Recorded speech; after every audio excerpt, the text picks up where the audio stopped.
Hey everyone, thank you for joining me. So I have selected my next kit that I want to build, and as you can see it's an Airfix Centurion tank. I don't think I've ever built this. They did produce this in like a solid plastic.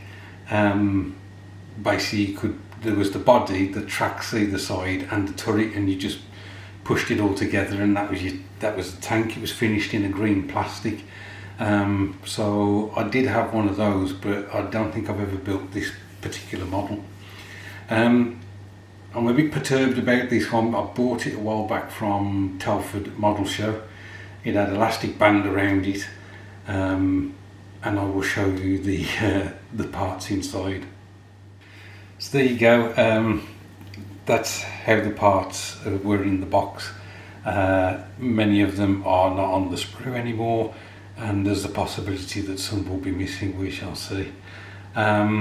So if you do see this video, then you'll know that it was all there and I was able to build it. So I'm going to keep this as one video as normal. So I will catch you in a bit after I've done some construction. Okay guys, so some progress has been made, and I thought I would just show you the box before I show you the progress on the build. This model kit, the Centurion tank by Airfix, was first produced in 1964, so it's actually 2 years older than I am. And this box is from 1975, so that's 50 years. Yeah, 50 years. So yeah, I just thought that may be of some interest. Right, let me get the kit and we'll have a look at where I've got to so far.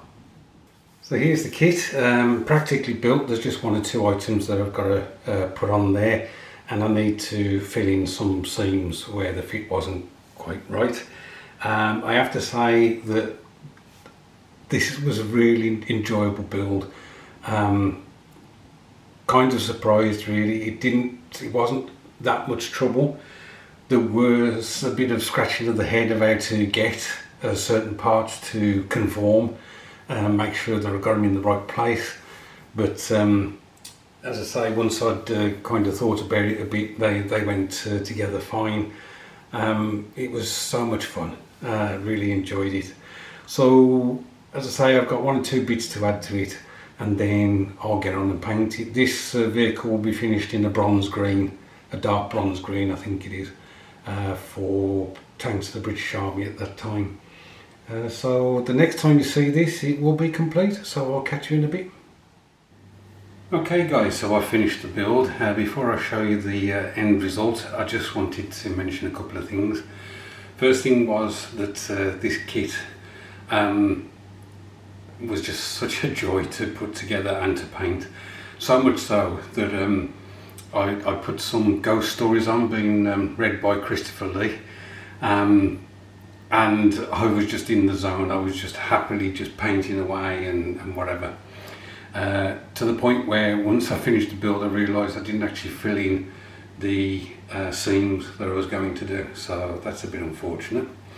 I did make my own gun mantlet cover. You see on the box here we've got this, I don't know, it's like a blast bag or something. That doesn't come in the kit, and to show Centurion without it is not particularly good. So I made my own. I've done it a different colour to that one. I've done mine a tan colour.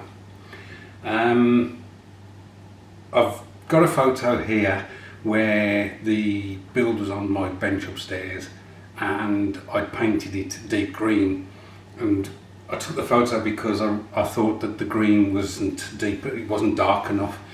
And so I used my trick of using the all over wash. I think it's the Migamo dark wash that you can put on and then you wipe off with tissue or Q-tips. So with all that said, I shall get the build. Here it is. As you can see, the blast bag is over the front there. All that was made from was some very thin tissue, which was covered in diluted PVA, and then put on there and manipulated to make it look like the blast bag that you saw on the front of the box. as I mentioned, mine's in more of a khaki colour. I had a lot of fun doing the rust effect on the exhaust.